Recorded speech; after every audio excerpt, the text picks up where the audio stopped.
Diabetes દસ્તક આપીને નથી આવતો, એ તો ગુપચુપ ઘરમાં ઘૂસી જાય છે. પ્રી ડાયાબિટીસ એ શરીરની છેલ્લી ચેતવણી છે. જાગી જાઓ.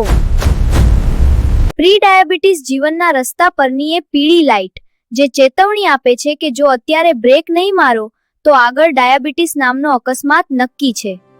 ઇન્સ્યુલિન રેઝિસ્ટન્સ એટલે તમારા શરીરની એ જીદ જેમાં તે ઇન્સ્યુલિનનો ઓર્ડર માનવાની ના પાડી દે છે. શુગર બહાર ઊભી છે, ઇન્સ્યુલિન દરવાજો ખખડાવે છે, પણ તમારા કોષો બહેરા બની ગયા છે. સ્વાદિષ્ટ જંક ફૂડ, લટકતું પેટ અને સોફા પરની આળસ, આ ત્રણેય મળીને તમારા શરીરની અંદર એક ટાઈમ બોમ્બ સેટ કરી રહ્યા છે જે ગમે ત્યારે ફાટી શકે છે.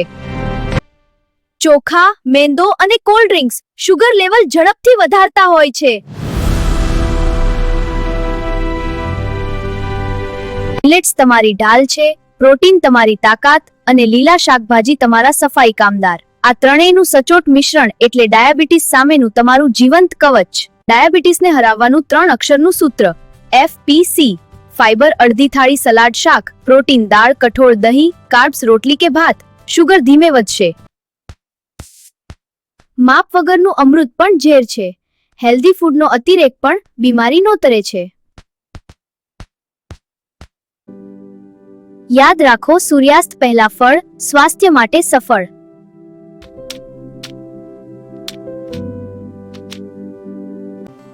જમ્યા પછી 10 મિનિટની લટાર, ડાયાબિટીસ પર પ્રહાર.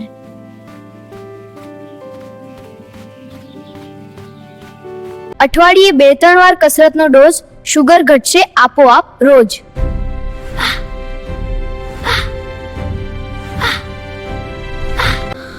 ઓછી ઊંઘથી કોર્ટિસોલ વધે છે અને શુગર પણ વધે છે.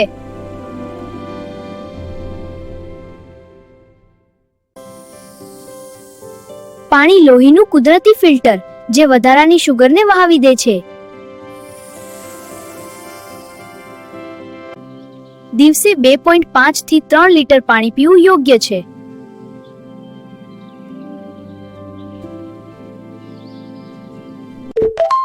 યાદ રહે, દિવસે 20 થી 25 ગ્રામથી વધુ ખાંડ ન લો.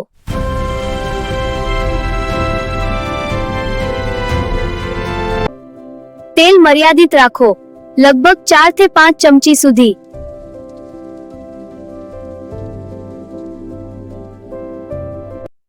સીધું ને સટગણિત, પાણી મિત્ર, ખાંડ શત્રુ અને તેલ માત્ર મહેમાન. કુદરતી વિટામિન ડી, લોહીની શુગરને સંતુલિત કરવાનું ફ્રી સાધન.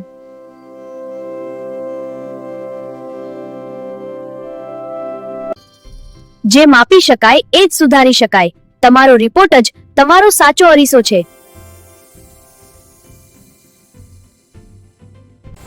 શુદ્ધ ખોરાક, સીમિત માત્રા અને સક્રિય શરીર, આ 3 વાતો ગાંઠે બાંધી લો. ડાયાબિટીસ તમારી આસપાસ પણ નહીં ભટકે. જો તમને વિજ્ઞાનની આવી મજાની વાતોમાં રસ હોય તો યુટ્યુબના સર્ચ બારમાં ભટ્ટ અલ્પેશ લખીને સર્ચ કરો.